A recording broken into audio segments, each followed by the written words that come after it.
God save the Queen. And now, the fishing forecast. In the southeast, winds are of 22 miles an hour, followed by the southwest, with winds at 18 miles an hour. Northeast, winds are at 19 miles an hour. Northwest, winds of 24 miles an hour.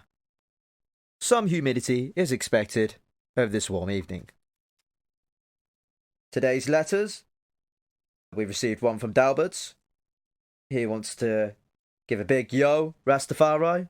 For all you fishermen, come back safe. And now it's time for Man Parris and Reflection.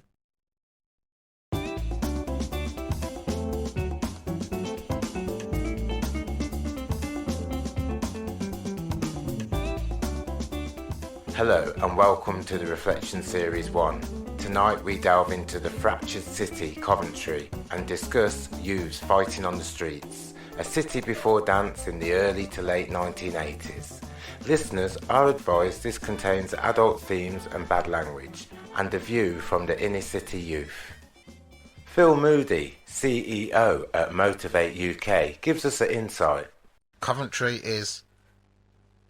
it's not a really large city, and we're quite condensed together, and it's always had a mixture of the population that's in there, and it's always had this thing where we're quite straightforward with each other.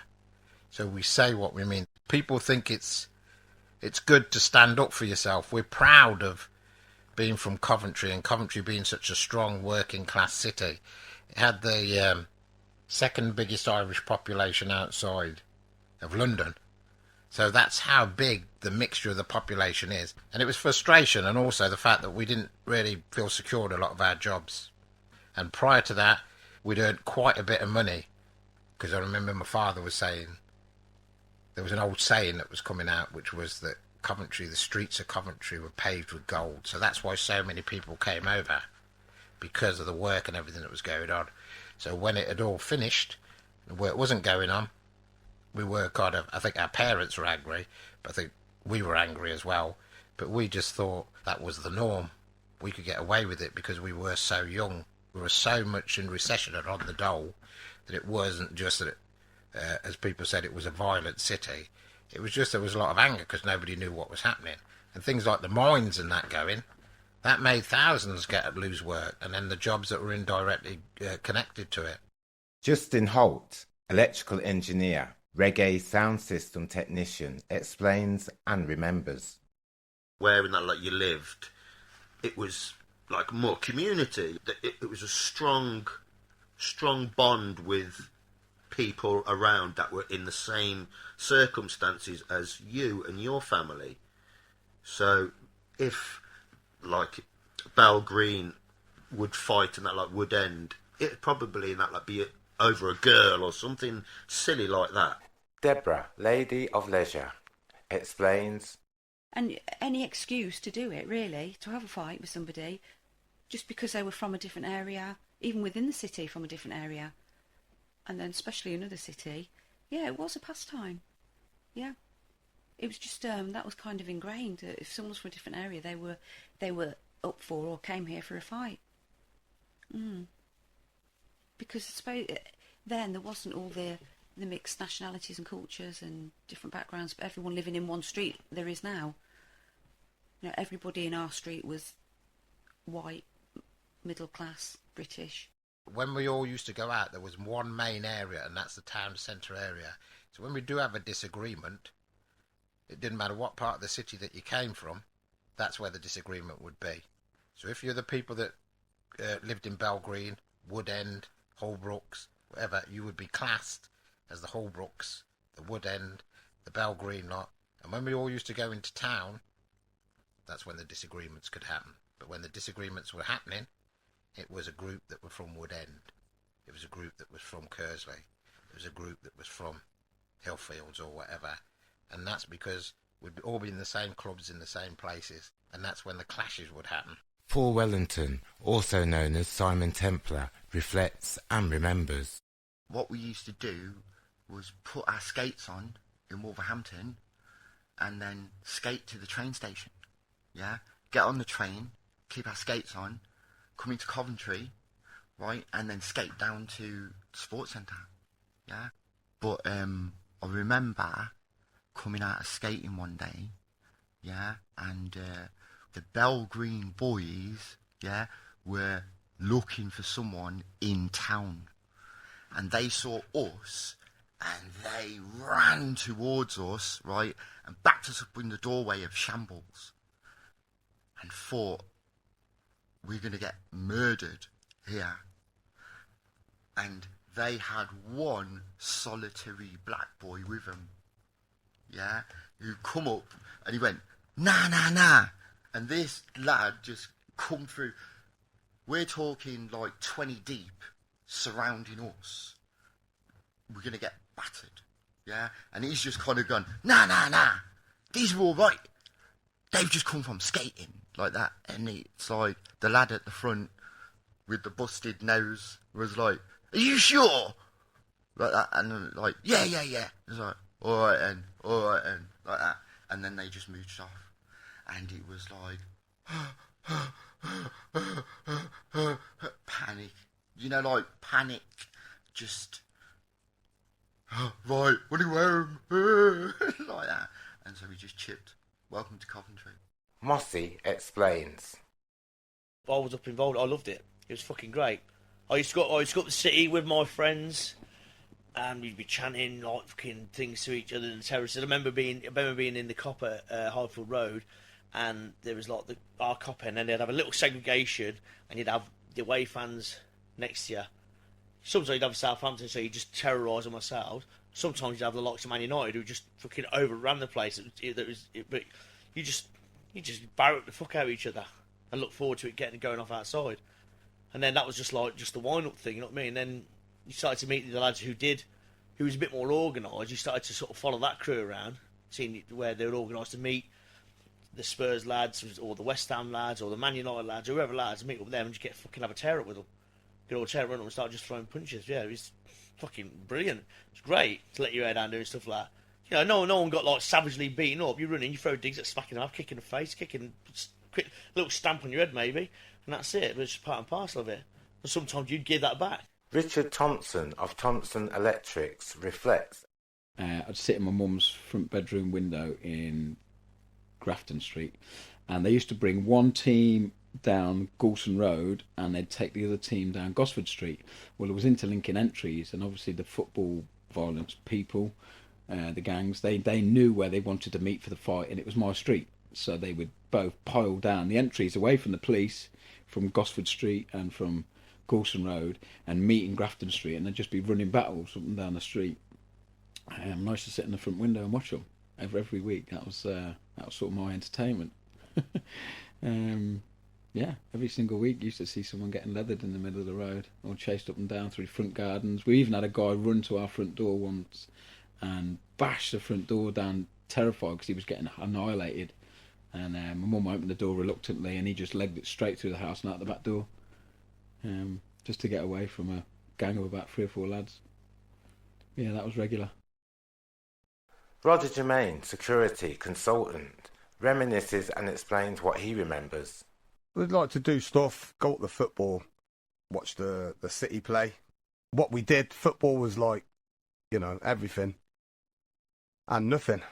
And we'd go up, sneaking in there, getting 2 for 1, you know, jump the turnstile, maybe get a ticket off somebody in there, someone who worked there or something. But we weren't looking to pay to go in, you know. We'd just try and scam it, really. Like mid-80s.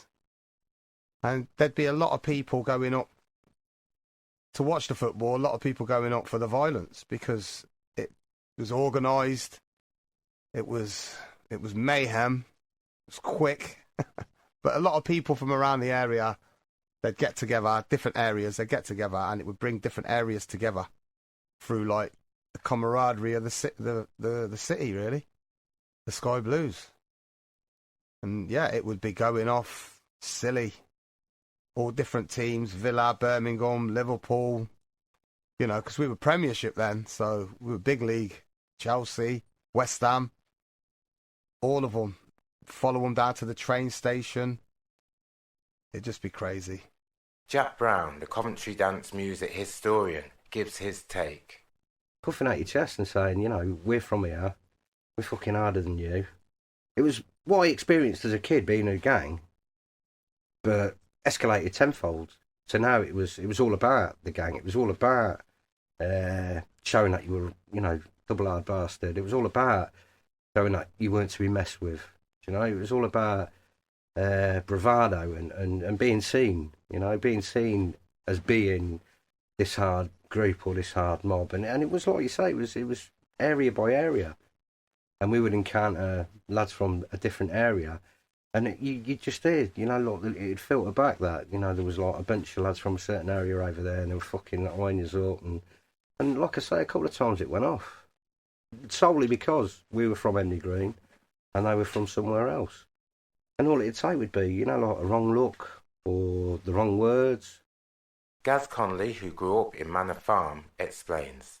I suppose I went through different ages of every area's got their different top lads, and they'd probably fought other areas, top lads, blah, blah. Then it'd go down to the people who are younger, the next couple of years down. Then it'd be like, oh, we've got a reputation to uphold, so we'll fight them.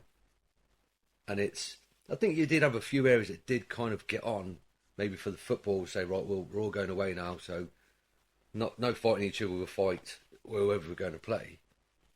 But once you're back in the city, you know what I mean, and another night, if something did kick off, it just seemed to be old scores that need to be settled, or something, like I say, it could be one person, it could be a group of people who fought one area, and that just seemed to carry on.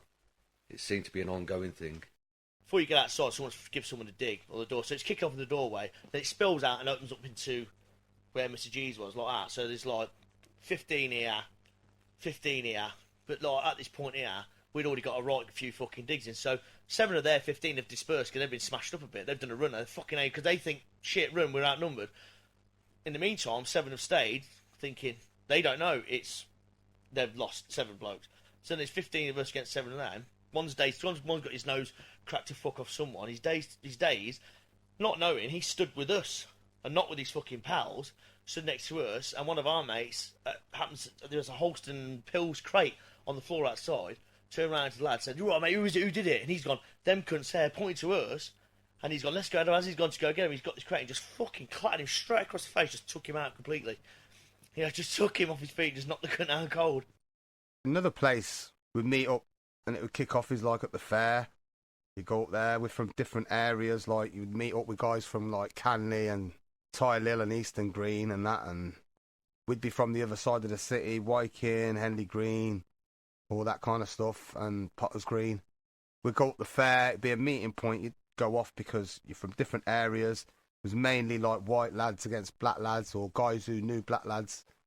We'd all just fight. It was just madness because, you know, we're all from Cov, but we're all rivals, and it was stupid. But then we would all meet up, probably the same people you're fighting against, you would fight with against people at the football. Birmingham was a big rivalry, the Villa and Leicester and that, but it was really stupid. But it was just seen as normal. It was sort of like belonging.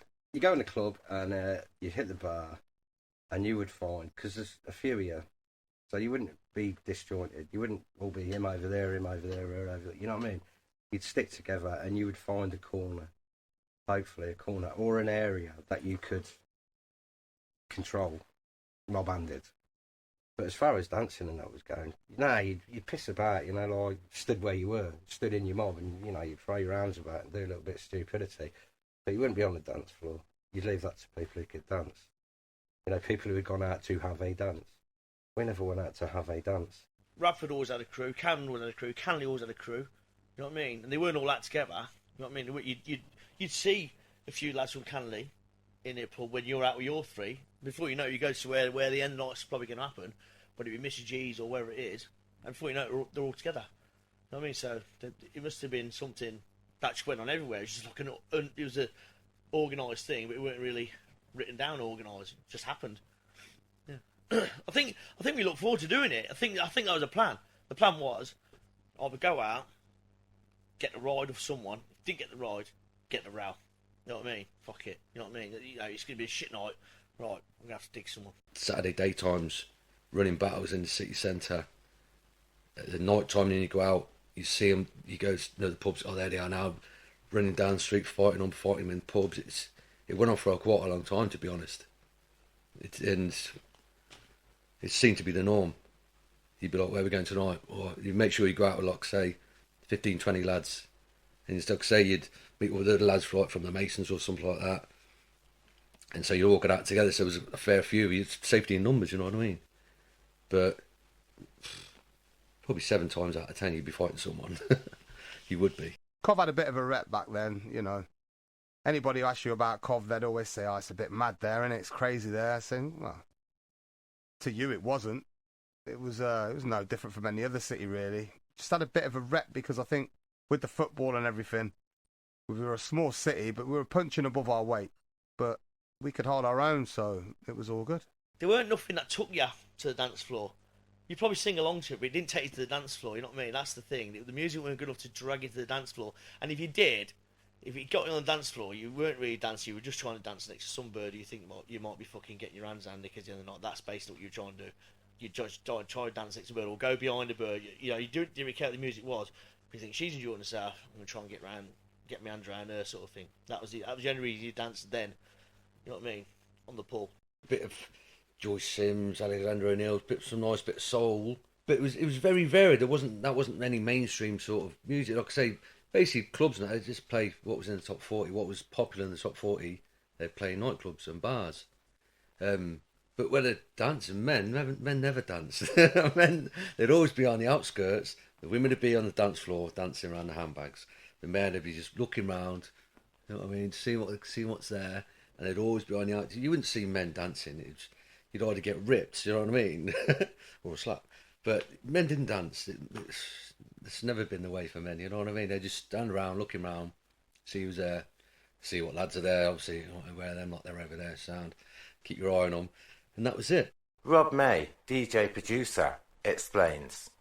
It's hard to actually explain how because it came out of nowhere, just the same as 10 years earlier, graffiti and hip-hop come across. I remember, actually, I used to hang around outside the Talio, the Talio pub, because I was too young to get in. They wouldn't let me in, and I used to stand outside listening to Man Parris upstairs, and he'd be playing Voodoo Ray, he'd be playing Eric B. and Rakim, Paid in Full, all of that early house stuff, and I used to stand outside listening to it. That was my first experience of that. There was this kind of epiphany moment where ecstasy happened. And in that moment, all these feelings of aggression and antagonism and fucking loyalty to postcode, it just went out the window. It was madness how it came about, because not necessarily had a beef with or, you know, but you knew they were from a certain area. All of a sudden, it didn't matter.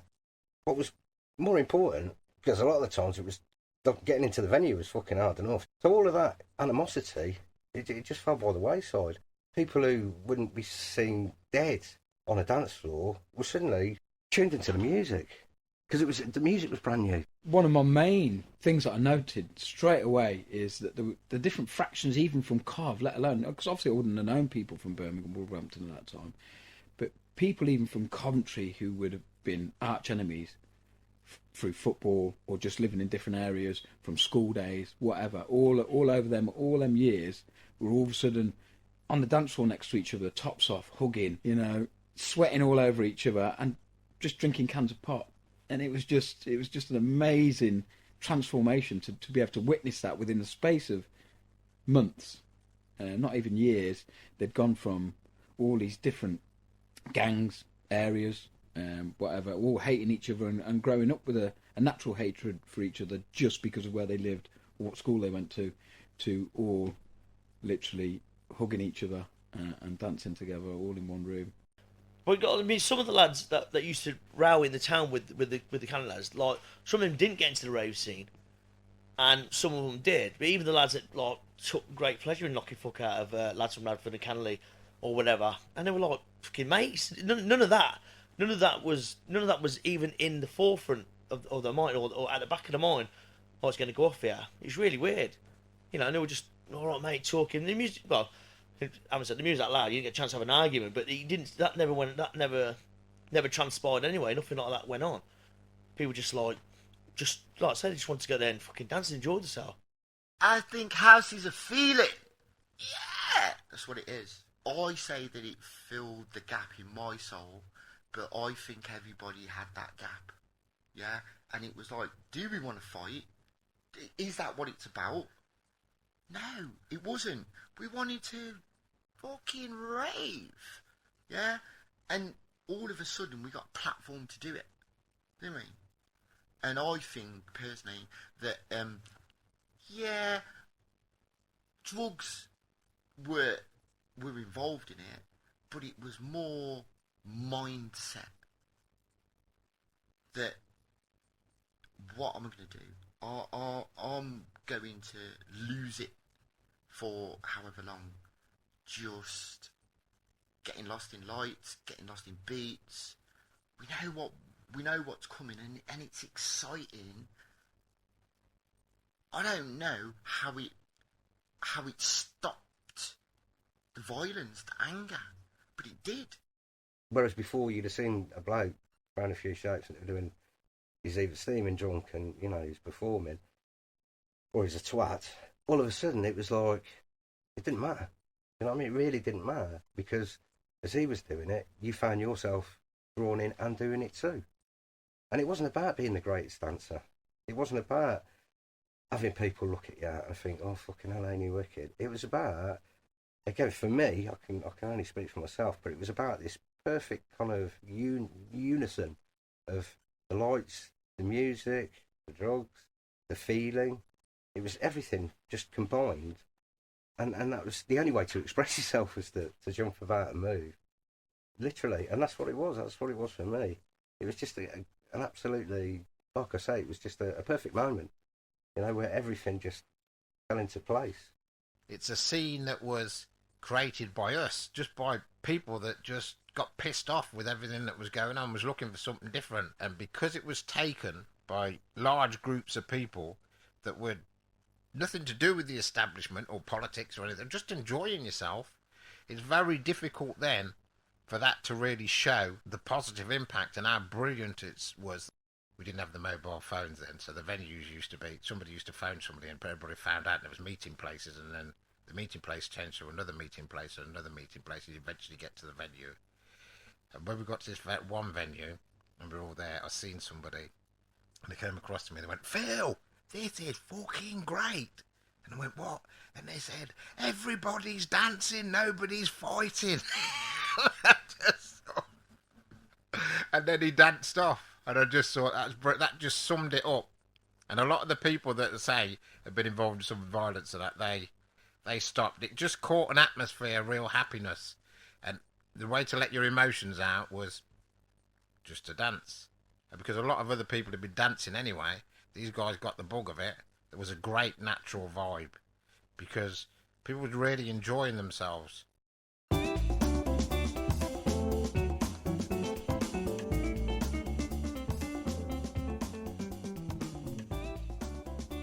Presented by Man Parris, editing and sound recording by Phil Noisy B. Evans and Carl DJ Boom Lambert.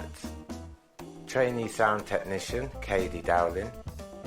Written and produced by Adrian Patrick Dowling. Was edited at Plus Radio Coventry. This is a Daylight Robbery production 2018. Good night and God bless.